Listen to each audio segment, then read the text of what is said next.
রাতপরের YouTube চ্যানেলে আমার সমস্ত বন্ধুদেরকে রাত্রের বুক ভরা ভালোবাসা। একদিন দেরি হয়েছে এপিসোড দিতে, সবার কত জিজ্ঞাসা, কোথায় গেল এপিসোড, কেন আসছে না, রাতপরিতে রাত্রির নতুন গল্প কেন শুনতে পাচ্ছি না। বাবা, সবাই এত ভালোবাসছো, এত ভালোবাসা আমি রাখবো কোথায়? এক পৃথিবী ভালোবাসা দিয়েছো তোমরা আমাকে। রাত্রিকে এত ভালোবাসা দেবার জন্য আরও একবার সবাইকে আমার আন্তরিক অভিনন্দন। আমার মনের সকল শ্রদ্ধা, ভালোবাসা, সবটুকু আদর তোমাদের জন্য। যারা আজকে নতুন আছো আমার চ্যানেলে, তারা অবশ্যই রাতভরির চ্যানেলটাকে সাবস্ক্রাইব করে নিন। আর হ্যাঁ, বেল আইকন প্রেস করতে কিন্তু একদম ভুলো না, তাহলে রাত্রে নতুন গল্প তোমাদের কাছে আসবে না। বর্ষার গল্পের তৃতীয় পর্ব ইউটিউব থেকে নামিয়ে দেওয়া হচ্ছে। কি আর করা যাবে বলো, নিয়ম তো মানতেই হবে। আমরা সবাই নিয়মের কঠিন বেড়াজালে আবদ্ধ। নিয়মের বাইরে আমরা কেউ বেরোতে পারি না। নিয়ম আছে বলেই তো নিয়ম ভাঙায় এত মজা, তাই না? তোমরা চিন্তা করো না, বর্ষার গল্পের পরবর্তী পর্বগুলো একদম তৈরি আছে। পর্বগুলো অবশ্যই আসবে, কিন্তু হ্যাঁ, কদিন পর। তার আগে আমরা না হয় একটু অন্য কিছু শুনে নিই। কি শোনা যায়? আমার বন্ধুরা তো রসের পাগল। রস ভরা কথা ছাড়া তাদের তো পছন্দই হবে না। আর সেই জন্যেই আমি খুঁজে খুঁজে বের করেছি মহাকবি কালিদাসকে। আজকে কালিদাসের সেই বিখ্যাত গল্প শকুন্তলার গল্প শুনেছ তো সবাই? রাজা দুষ্মন্ত শকুন্তলার প্রেমের উপাখ্যান। কেমন ছিল তাদের গান্ধর্ব বিয়ে, তারপরে তাদের একান্তে কাটানোর সময়গুলো। আজকে আমরা সেই শকুন্তলার গল্পই তোমাদের শোনাবো। শুনে দেখো, খুব একটা খারাপ লাগবে না। আর আমার যে সমস্ত বন্ধুরা এই ধরনের গল্প পছন্দ করে, এই গল্পটা আমি তাদের উদ্দেশ্যে উৎসর্গ করলাম। অনি, রুনাদি, আশা করি এই গল্প তোমাদের ভীষণ ভালো লাগবে। অবশ্যই কিন্তু আমাকে জানিও কেমন লাগলো। তপোবন, পাহাড়ে ঘেরা সবুজে ঢাকা শান্ত সুন্দর এই তপোবন। এরই এক শান্ত পরিবেশে মহর্ষি কর্ণের মনোরম আশ্রমটি অবস্থান করছে। মহর্ষি আশ্রম পিতা, আশ্রম প্রধান, আশ্রম বালিকা শকুন্তলার পালক পিতা এক অশীতিপর বৃদ্ধ ঋষি। একদিন হস্তিনাপুরের রাজা দুষ্মন্ত তার প্রিয় বয়স্যদের নিয়ে মৃগয়ায় বেরিয়েছেন।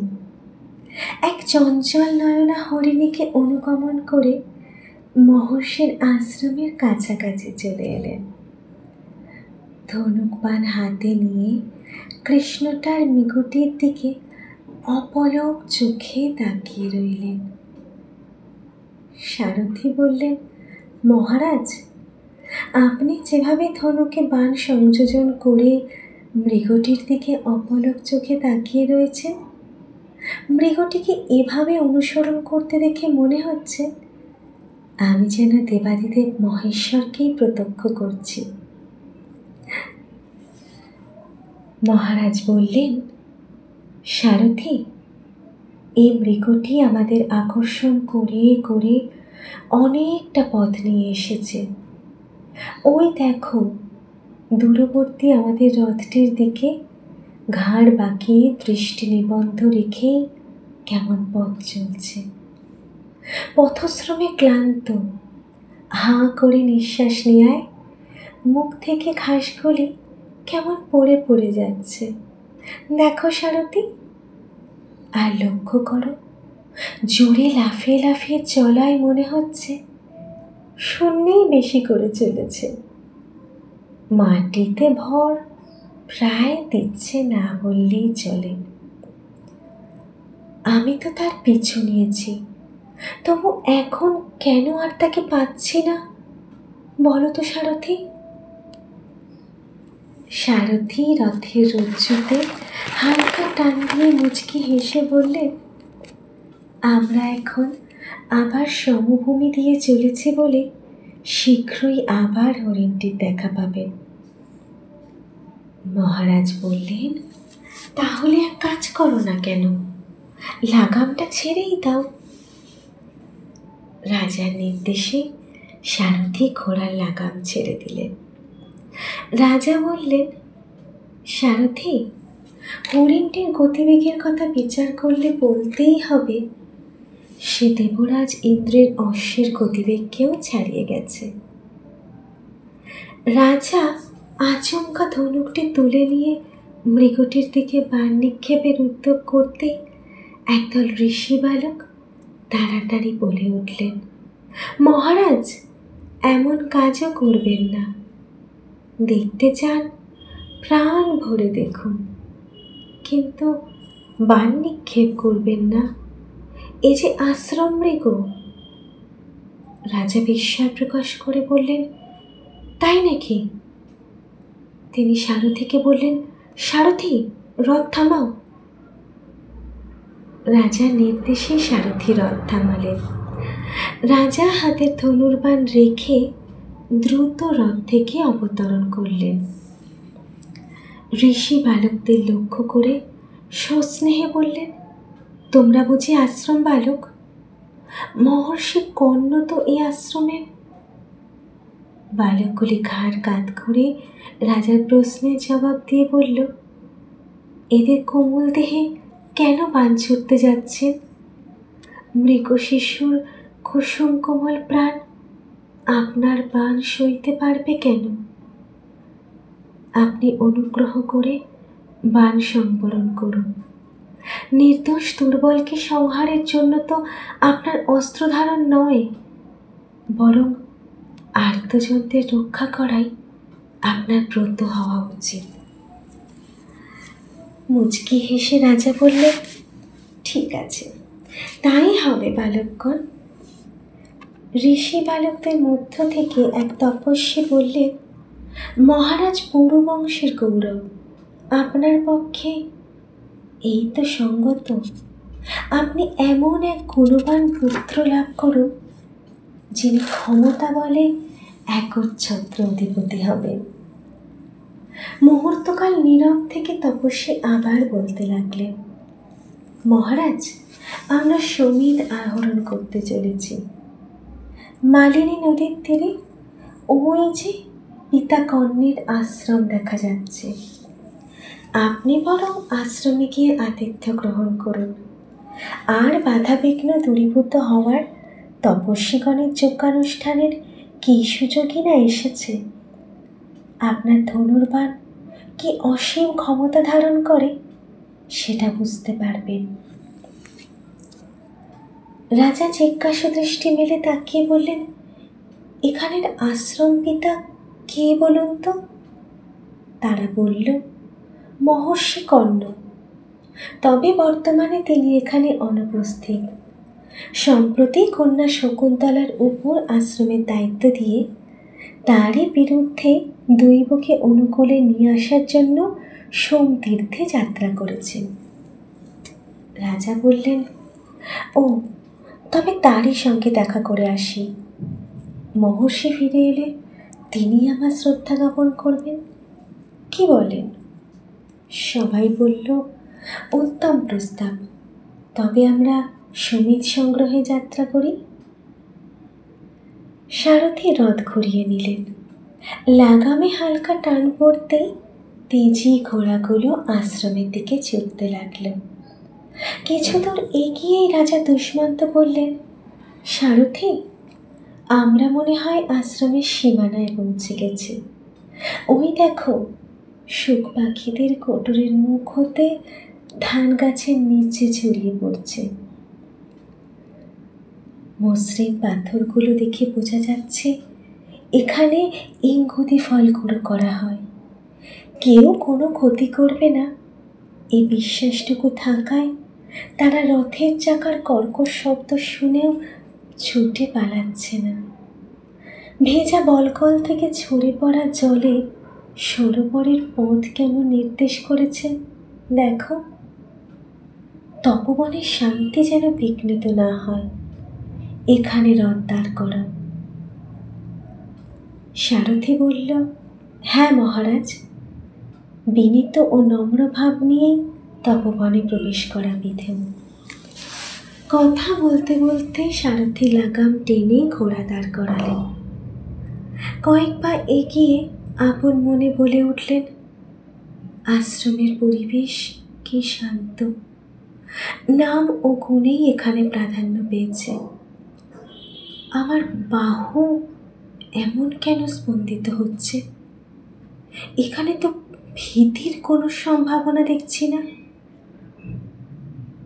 অদূরবর্তী ঝোপের আড়াল হতে কয়েকটি নারী কণ্ঠ ভেসে আসতে লাগল। রাজা উৎকর্ণ হয়ে শোনার পরে আপন মনে বলে উঠলেন, নারী কণ্ঠই তো বটে। তবে এক কাজ করি না কেন, ওদিকে এগিয়ে গিয়ে দেখা যাক কে বা কারা বাক্যালাপে রত। ওকে দিয়ে তিনি দেখেন তপস্বী কন্যারা কলসি থেকে চারা গাছে জল দিতে দিতে তার দিকে এগিয়ে আসছে। রাজা বললেন, আহা, কি অপরূপা! রূপের আভায় যেন চোখ ঝলসে দিচ্ছে। সারা বিশ্বের সৌন্দর্য রাশি বুঝি একত্রে পুঞ্জীভূত। তাদের মাঝখানে কে এই সুন্দরী রূপসী তন্বী যুবতী? আশ্রমবাসী কেউ যদি এমন রূপের আধার হয়ে থাকে, রাজ অন্তঃপুরেও যা চোখে পড়ে না, তবে স্বীকার করতেই হবে রূপ মাধুর্যে বনলতার কাছে উদ্যানলতা তুচ্ছাতি তুচ্ছ। যাই হোক, এখানে এই গাছের ছায়ায় দাঁড়িয়ে শুভ মুহূর্তের প্রতীক্ষায় থাকা যাক।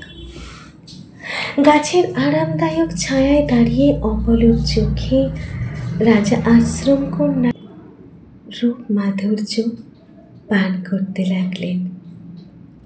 শকুন্তলা অনুসূয়ার দিকে পিছন ফিরে বললেন, প্রিয়ংবদা, আট করে বলকল বেঁধে দিয়ে আমার নিঃশ্বাস কেমন বন্ধ করে দেবার উপক্রম করেছ দেখো। আমার বাঁধনটা একটু ঢিলা করে দে না ভাই। অনুসূয়া শকুন্তলার বুকের বাঁধন ঢিলা করে দিতে দিতে বললেন, প্রিয়ংবদার দোষ কি ভাই?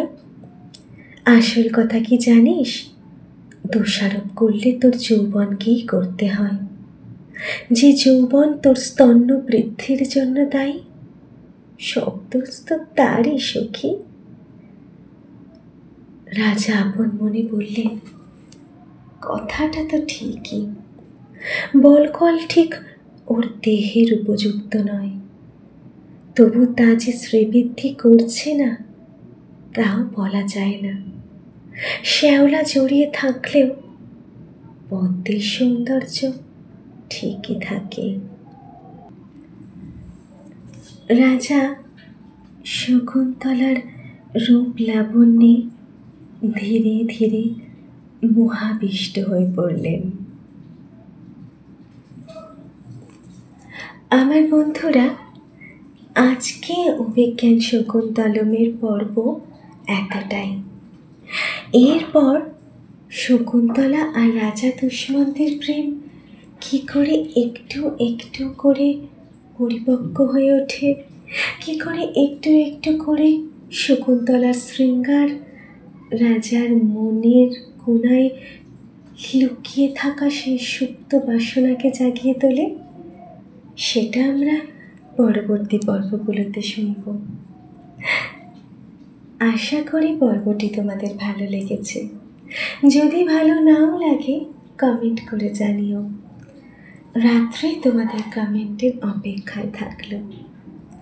যারা নতুন বন্ধু আছো তারা অবশ্যই রাতমণি চ্যানেলটাকে সাবস্ক্রাইব করে আমার পরিবারের সদস্য হয়ে যাও, আর তার সাথে বেল আইকন প্রেস করে রাখো। না হলে এত সুন্দর সুন্দর গল্পগুলি তোমার মনের দরজায় কড়া নাড়বে কেমন করে? তো বন্ধুরা, আজকে রাত্রির গল্প এতটাই। খুব তাড়াতাড়ি আবার দেখা হচ্ছে পরবর্তী পর্বে, ঠিক রাত্রি 10টায়। আজকের মতন বিদায়।